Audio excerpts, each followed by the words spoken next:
नमस्कार बच्चों, प्रवाह हिंदी की कक्षा में आपका हार्दिक स्वागत है। तो चलिए आज हम पढ़ते हैं कक्षा 9 स्पर्श भाग 1 से रहीम के दोहे।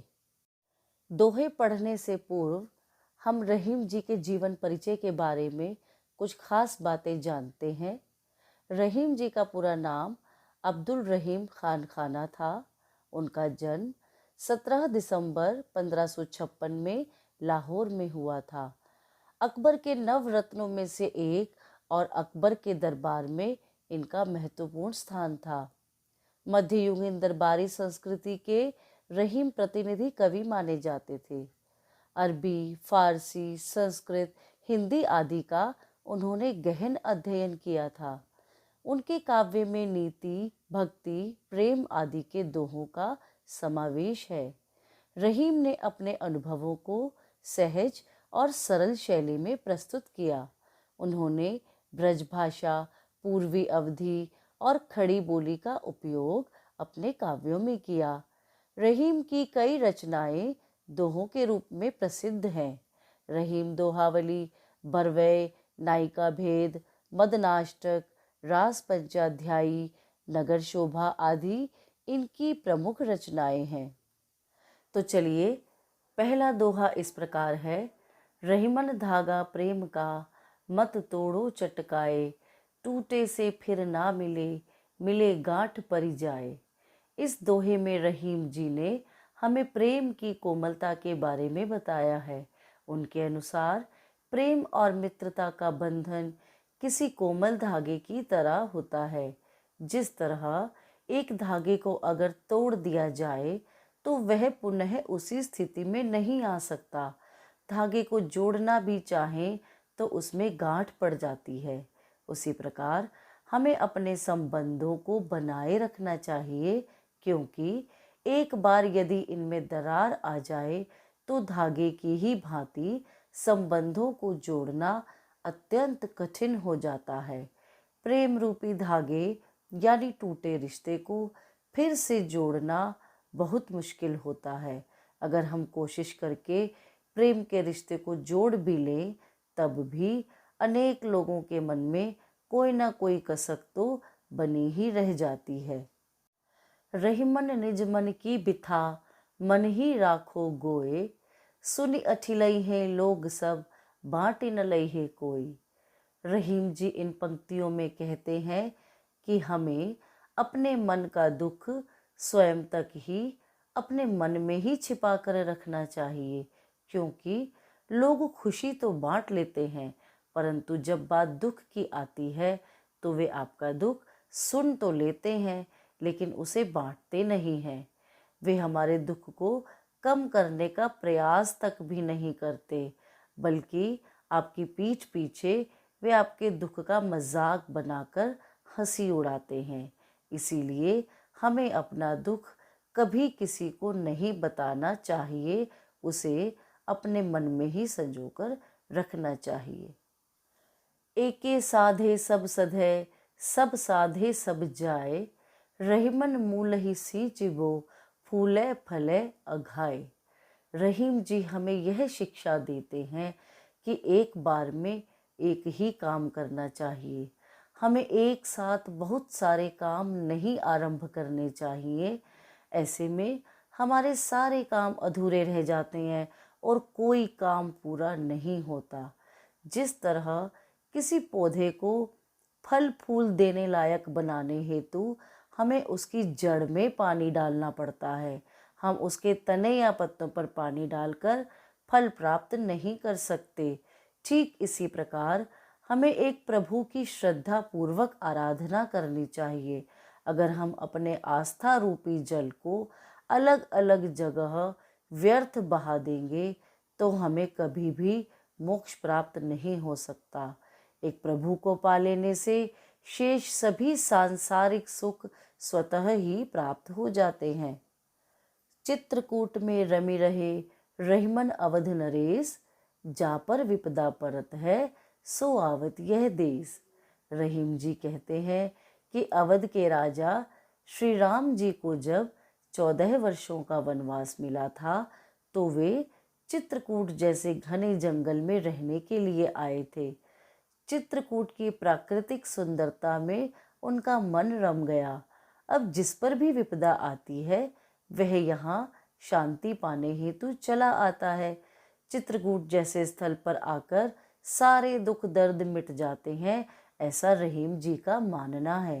कहने का अर्थ यह है कि इस स्थान की प्राकृतिक सुंदरता असीम शांति प्रदान करती है। दीरघ दोहा अर्थ के आखर थोरे आही, जो रहीम नट कुंडली सिमट कूद चढ़ जाही। इन पंक्तियों में कवि ने हमें एक दोहे की विशेषता के बारे में बताया है। दोहा छंद में अक्षर तो बहुत ही थोड़े होते हैं, परंतु उनका अर्थ बहुत ही दीर्घ होता है। दोहे के थोड़े से ही शब्दों में बहुत सारा ज्ञान भरा होता है, जो हमें जीवन की बहुत सारी महत्वपूर्ण सीख दे जाते हैं। जिस तरह कोई नट स्वयं को समेटकर बहुत ही निपुणता से तंग मुंह वाली कुंडली में से निकल जाता है, उसी तरह एक दोहा भी कुछ ही शब्दों में किसी भी बात को गंभीरता पूर्वक लोगों के सामने प्रस्तुत करने की सामर्थ्य रखता है। धनी रहीम जलपंक को लघुजिए पियत अघाए, उदधि बढ़ाई कौन है जगत पियास हो जाए। प्रस्तुत पंक्तियों में रहीम जी कहते हैं कि वह कीचड़ का थोड़ा सा पानी भी धन्य है, जिसे पीकर छोटे छोटे कीड़े मकोड़े अपनी प्यास बुझाते हैं। वहीं दूसरी ओर सागर का खारा जल है, जो किसी की भी प्यास नहीं बुझा सकता। सागर के किनारे से लोग प्यासे ही लौट आते हैं। कवि इन पंक्तियों के माध्यम से हमें यह समझाना चाहते हैं कि मनुष्य जीवन की महत्ता परोपकार करने में ही है। धनवान होते हुए भी यदि कोई मनुष्य किसी ज़रूरतमंद की मदद नहीं करता, तो उसकी संपत्ति भी सागर के अथाह खारे जल के समान व्यर्थ है।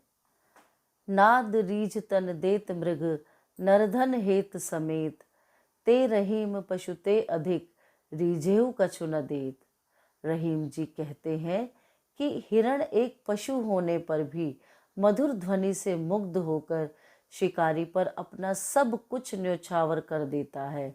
जैसे कोई मनुष्य किसी की कला से प्रसन्न हो जाए तो वह सारा धन उसकी कला पर न्यौछावर कर देता है, परंतु कुछ मनुष्य पशु से भी हीन होते हैं। वे कला का आनंद तो उठा लेते हैं, परंतु बदले में कुछ इनाम इत्यादि नहीं देते।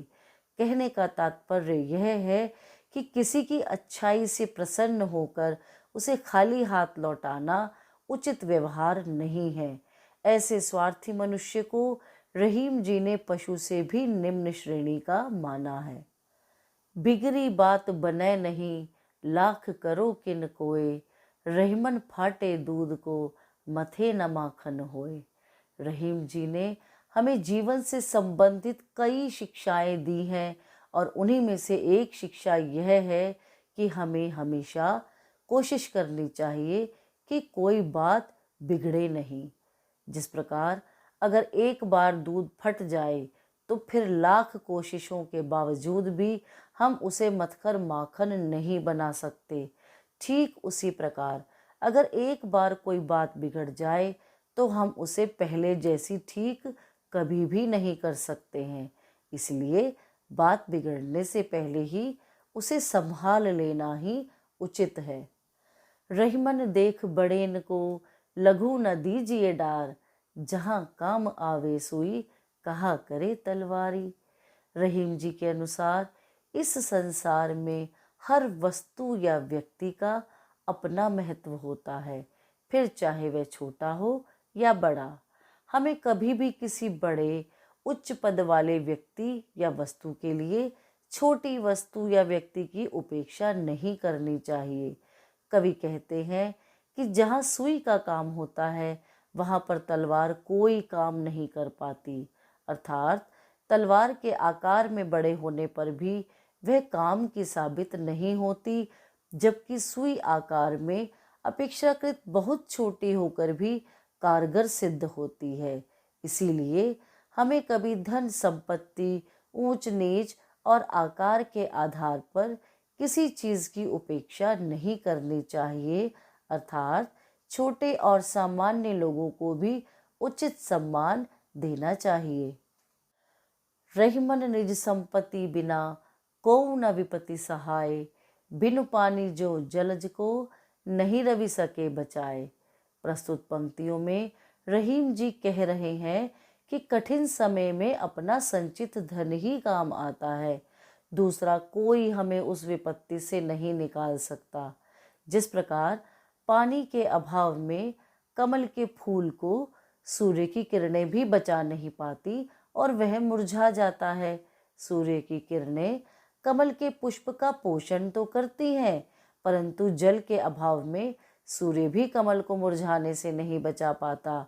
उसी प्रकार बाहरी सहायता मिलने पर भी निजी संपत्ति न होने पर मनुष्य की कोई रक्षा नहीं कर सकता। वास्तव में व्यक्ति की अपनी संचित संपत्ति ही कठिन परिस्थितियों में उसकी सहायक होती है। रहीमन पानी राखिए, बिनु पानी सब सून, पानी गए न उबरे, मोती मानुष चून। इस दोहे में पानी के 3 अर्थ बताए गए हैं। मोती के संदर्भ में पानी का अर्थ है उसकी चमक, मनुष्य के संदर्भ में पानी का अर्थ है उसका मान सम्मान, और आटे के संदर्भ में पानी का अर्थ जल से है। तो चलिए अब इसकी व्याख्या समझते हैं। रहीम जी ने अपने दोहों में जीवन के लिए जल के महत्व का वर्णन किया है। उनके अनुसार पानी को हमेशा बचाकर रखना चाहिए, यह बहुमूल्य होता है, इसके बिना कुछ भी संभव नहीं है। पानी अर्थात चमक के बिना मोती व्यर्थ है, उसका कोई मोल नहीं है। पानी अर्थात मान सम्मान के बिना मनुष्य जीवन व्यर्थ है। एक बार मनुष्य की मान मर्यादा भ्रष्ट हो जाए तो उसकी प्रतिष्ठा खत्म हो जाती है। पानी अर्थात जल के बिना आटा नहीं गूंथा जा सकता, इसीलिए पानी को सहेज कर रखना चाहिए, चाहे वह मनुष्य हो, मोती हो या आटा। तो बच्चों, मैं आशा करती हूँ कि आपको रहीम के दोहे स्पष्ट हो गए होंगे। जल्दी ही अगली वीडियो में आपसे मिलेंगे। तब तक के लिए धन्यवाद।